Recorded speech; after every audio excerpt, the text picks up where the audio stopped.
Good morning, good afternoon, good evening, wherever in the world you might be. I am Nicole BC, and you know everything.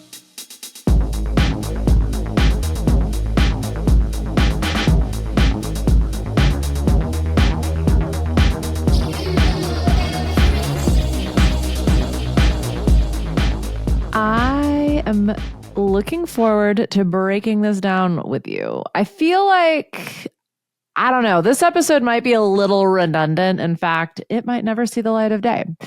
But I'm here to ask you, if you think you're going to get to a place where you never experience imposter syndrome, where you are fearless, where you are at peace, where you experience confidence and success consistently, that you think your life is balanced, that you will have balance, that you will achieve all of your goals, that you're sated. There's nothing else that you want.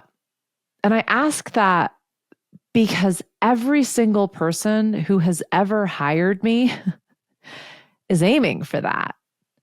And the thing is, it's not about eliminating fear. We can be fearless, as in we are not overridden or driven by our fear. Some might call that courage. I don't know about that. We're going to explore what I perceive as being the difference in those two and why it matters and how they each have a very specific role to play and when you might want to be fearless instead of courageous or vice versa. I think the question is, are you willing to be afraid, potentially terrified, and do it anyway? That's a really important question because some of us, and I'm pointing at myself right now, are really good at scaring the shit out of ourselves. We also come from a place of privilege and or security and have potentially proven to ourselves over decades that we can create a certain level of safety and agency for ourselves. Others of us might not have ever experienced that at all. And so what I might perceive as being a non sequitur, an easy yes, someone else might think of as being the scariest thing they've ever done. And, that's what surviving my terminal illness taught me, is that it's all relative. And just because you might get a diagnosis that suggests you're dying and someone else gets into a fender bender and they don't want to use their insurance, that might be as much as either one of us can handle in that day. And it's not to say that one of those problems is worse than the other. It's all relative.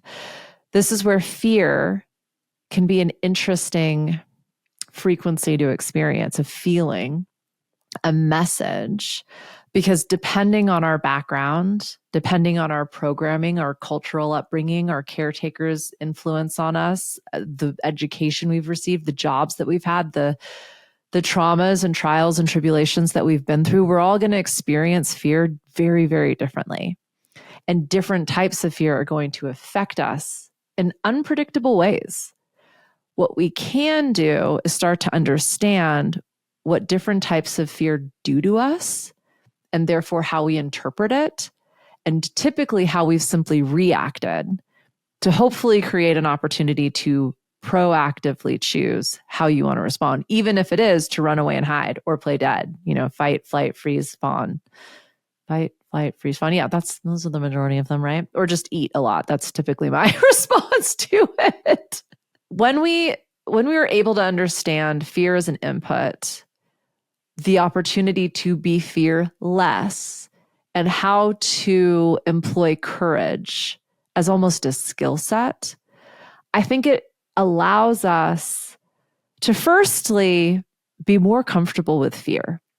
Something I played with at the challenge of my own coach, fear, I'm a very risky person. Like, I've been known to say if I'm not scaring the shit out of myself, I'm doing it wrong. I learned, it feels like it's been with me my whole life. Like, I like fear. I'm not an adrenaline junkie per se. I'm not like jumping off buildings, like, Paris gliding. There we go. Jumping off the sides of mountains. But I am, taking punts on like very large business deals or relationships or moving inter hemisphere with very little research, right? But anywho, this isn't about me. The what I'm trying to talk about is that I have a couple people that I work with who truly do expect to be consistently at peace all of the time, that they will get to a place in their lives where they are perfectly balanced and everything feels like it's in the right place. And if that's you, this might not be for you, this episode. You might not agree with me moving forward. And I mean, honestly, that's the point. You're never supposed to agree with everything that I say. Some stuff should inspire you. Other stuff you should think is ridiculous. The inspirational stuff hopefully keeps you around and coming back for more. But if you're comparing yourself or your current situation to a fantasy, to the state of complete static being, nothing changes, nothing moves, I have no needs, I feel no hunger, I want for naught. You might be using fear to fuel you because you're threatening yourself you're not doing it right or doing enough in this moment because you don't have this fantasy. And I know I've said this a lot, but the reality is if it was like that, you'd be bored shitless. So we tend to create a little bit of drama and mystere and a challenge because we like it, right? And of course, no one wants to feel scared for their lives or scared for the lives of the people that they love. That is a frequency of fear, absolutely, and deserves immediate response. But anything outside of that needs a pause. What is this? Why is this? Has this thing even ever happened? Or is it happening now? Is it something that might happen? And I am actually making it up, which can be very useful. Don't get me wrong. That's what we call risk analysis and risk mitigation, is thinking about what scary things might happen and how might I avoid them. This undercurrent of stress and struggle and doubt can become, I remember someone showing me, it was a therapist, giving me like when concern becomes anxiety, becomes clinical depression. And they just showed me a cup and like you fill the cup up with concern and worry and it starts to overflow. Now you're filling up a cup that is anxiety and it starts to overflow. Now you have a clinical diagnosis and you need to take dire action. It is beyond things that you actually now have the ability to choose or control in your own experience. Again, tuning into, am I in danger? Is the person I love or the person I'm in experience with right now in danger? No? Okay. What is this frequency and what am I using it for? Why am I allowing this into my experience? So the endless second guessing that I'm not enough or doing enough, it's giving you the opportunity to actually sit with your shame or your disappointment or regrets or resentments or the desire for retribution or rumination, because you have that as a part of you right now and you haven't released it. So give yourself some time to explore it. Put it on the calendar if this doesn't feel like the right time. It's still, some people will tell you, don't think about it, don't focus on it, don't invest in it. You're making it real. You're feeding the beast. Sure. Because it's there. You're not making something up. You had a very real experience and it's still with you. You learned from it. There are positives there for sure, but we're still in the negative side of it. And so what if, something I talk a lot about is the worst case scenario and playing it all the way through. Something I did myself very recently was say, well, what if I am always disappointed? What if I am permanently trapped? What if I am the ultimate fuck up? Okay, play it through. What does my life look like? You know what it looks like? Pretty fucking easy. I don't have to do anything. I am more than enough. It was a really interesting experiment for me. So I encourage you to give yourself the opportunity to process that experience so you can take what served, what helped, what benefited you, and let go of the rest. And what I mean by that is, I'll give you a very real example. There are 3 people right now that owe me money that is in the multiple 6 figures. Each of those relationships and each of those exchanges came from very different places. 2 out of the 3 I have a lot of space for. I get it. life happens, business happens, things are shitty. One is just not wanting to pay me back. And that's not cool. Now, I don't like having to be an asshole. It's kind of the first thing. It's the second thing that I say to people when I engage in any kind of partnership or relationship with them. One, I don't like repeating myself. Two, I do not like being an asshole. So if I have to repeat myself so much that I then get resentful and angry about it and I shift into asshole gear, now I'm pissed. And we're going to have a really shitty conversation about it because unfortunately, I'm really good at seeing all of the pieces and I know what the fuck is going on here. And at the end of the day, we have a problem and we need to figure it out. And I am relentless. I will text you every 5 minutes until the gods make cell phones psychic communicators. I will send people to your home. Like, I will order pizza. I will get your attention until we are able to solve this problem. I am able to look back on what happened. What was the energy in when I engaged in these relationships? What were the assumptions that I made? What was my hopes, my dreams, my expectations? And where could I have done differently?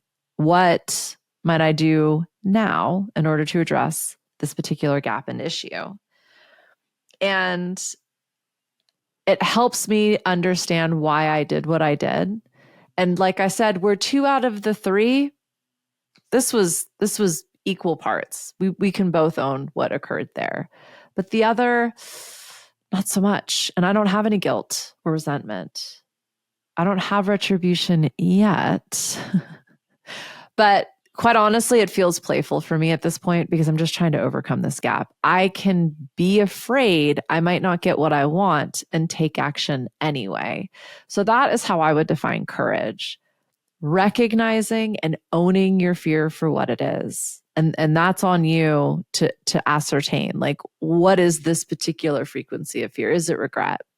Is it not enoughness? Is it shoulda, woulda, couldas? Is it I don't have attention to detail? Is it I've made the same mistake before? Is it I'm repeating myself? You will have your own loops. You'll have your own broken record going on in the background. I'm too old. I'm too fat. I'm too dumb. I'm too slow. I have crooked teeth. I mean, I don't know. You know exactly what I'm talking about. When you can be that thing and have that thing and take action anyway, that is courage. That is choosing, as Elizabeth Gilbert likes to say, to let fear ride with you because I believe it always will. But you're putting it in the back seat and you're giving it its own playlist and you're sure shit not giving it the map or the driver's seat, right? But that's what happens when we are letting fear inform our decisions. So courage is recognizing there's a reason to be afraid here, and I am going to move forward anyway. When we let fear drive, when we allow those insecurities, that powerlessness, that blame, shame, judgment, the man, the system, all of that stuff, that really heavy level 1, 2 energy, as I refer to it as, when we let it take over, we lose our ability to discern. We miss the cues, the information, the friends, the support, the piece of information that might change everything because we've narrowed our focal point onto this experience of pain. And the reality is we're never going to know all of the things. Typically, the biggest problems and also the biggest successes of my life were completely unplanned. They showed up on my journey towards a mapped out desired destination. But while I was taking calculated, proactive, courageous steps forward, not when I was rushing because I didn't think I was going to get there, not when I was pushing because I didn't believe I could get there, but when I just recognized I can take one more step forward, or potentially I can take a leap here. And despite the fact this feels a little unsafe, I think I've done what I need to do to just go one more junction on this journey. I have a couple different ways that I play with that. in getting myself to be willing to be afraid, to feel unsafe, and try anyway. Sometimes you just do a little bit, right? Sometimes you say, I'm not going to think about it until I get to this space because I know I'm safe until this time or this point. Sometimes I ask for help. It's why I have a coach, to help hold me accountable, to cheer me on, to recognize when I'm scaring the shit out of myself and doing it anyway. And also to not just hold me accountable when I fuck up, but to help remind me you've made a lot of mistakes. This one probably ain't going to break you either. I can't remember if I talked about this in a podcast. I've been looping on this. There's a book written on it. I'm not going to be able to remember it, but the gap versus the gain. And this is where the fantasizers can run into trouble. Because if you're comparing yourself or your growth or your experience to a fantasy that hasn't happened yet, it will forever and always feel like a gap. Like it will forever and always feel scary and unrealistic and not possible. But if you compare yourself to a past point on your journey, you've inevitably grown. And I'm not saying you do that to let yourself off the hook or to just feel good, but all your ego is looking for is a reference point. And that's what I mean by being afraid and doing it anyway. So you did it before, and now you have a reference point here that is you. Those are finite. Those are fixed. They ain't moving at this point of comparison. You can get a hell of a lot more data and learning out of that than comparing yourself to something you don't even know where it is, let alone how or when you're going to get there, or if it's even what you're going to want when you do. That's the problem with the fantasy point of relativity, is we're constantly pushing it further and further away anyway. And yes, giving yourself a stretch goal is very useful, but only if you believe you were capable of stretching to get it. And the way that you foster that belief in yourself is by recognizing how far you've come. By celebrating every win, you gain confidence and courage and resilience. There are studies on this that help you say, you know what, I'm not just going to take a step forward, I'm going to take a leap of faith. And I know wherever I land, it's going to be exactly where I should, because that's just how it works. Safety and security. There's nothing else that you take away from this episode. And I'm really curious what you've heard so far. If there have been any nuggets in here, I'd love to see that in the comments. I'd love for this to just be an open dialogue. This is the big takeaway, the big aha, the big reveal. Safety and security are an inside job. No one else, nothing outside of you can make you feel okay. I promise you, another dark chocolate peanut butter cup from Trader Joe's won't do it. And I have tested that theory.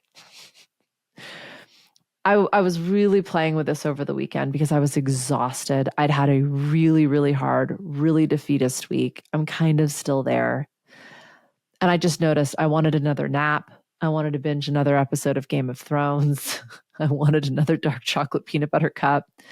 I wanted a bath. I don't have a bath right now. You know, I wanted to go lay in the sun. It was raining. I thought it was so lovely. It was raining. I wanted that to be my excuse to keep binging and it was just this endless externalization of need. And ultimately, all I needed was to say, you have full permission to rest right now because you're tired. And you don't need any other reason than that. And it might take all day. You'll know when you feel rejuvenated. And that's that point when we get to reevaluate this situation. And it didn't happen when I wanted it to. And it was really fucking scary not jumping right back into work and doing all of the things that I knew that everybody was counting on me to do. And the voices that popped in my head were terrifying. And recognizing I'm using that fear because of a lack of faith or trust or belief or purpose. And I get to dig deep and create safety and security first, then a sense of control and power, perhaps a plan or schedule, then tap into the bigger picture. And from there, trust and belief and confidence can show up. But not until then, not before then, right? practicing with yourself, and it will be forever and always a practice. Balance is a verb. You will constantly be expanding your capacity for success and growth and prosperity and health and connection. And in doing so, want more as well. I believe that is the point. And when people say, if you want it, that's the proof that you will get it. The question is how and when, right? And we're not supposed to know the answers to that, but we hate every second of it. Turn it into this practice, this adventure, this both seeking and receiving, because you can look for it and you can give it to yourself. And when we remind ourselves of that, which again, we will get to do all the damn time, it shifts that blame and that shame and that need and that lack to almost, I experience it now like a confirmation. You are on the right path. You are doing exactly what you said you were going to do. And so even if it feels hard and scary, that's actually the proof.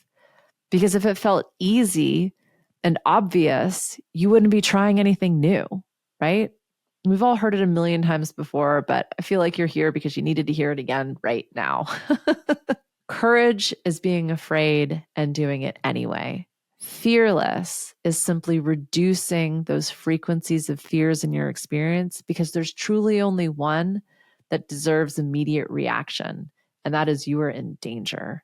The rest is information you can reframe and utilize to allow you in this moment to make a different choice. And that different choice is going to get you closer to where you're going.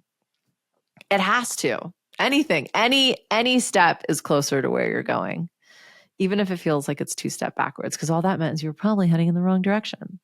So yeah, this trust muscle, this resilience, this belief in faith shows up when you're actually willing to wallow in your own shit, or to have a giant pity party, as I like to call it, because then you were facing your fear and you're turning the volume down. By hearing it out, it just naturally dissipates. So that's it. That's all I got on fearless versus courage. Courage. I am going to get to my Friday night, my summer Friday night. I depart on some big adventures tomorrow. So I'm really excited. Thank you for being here.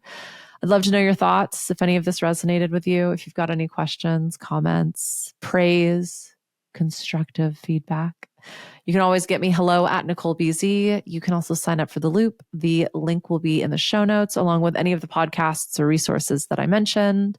I appreciate you. I make these for you. I love that you're here. I can't wait to see you again.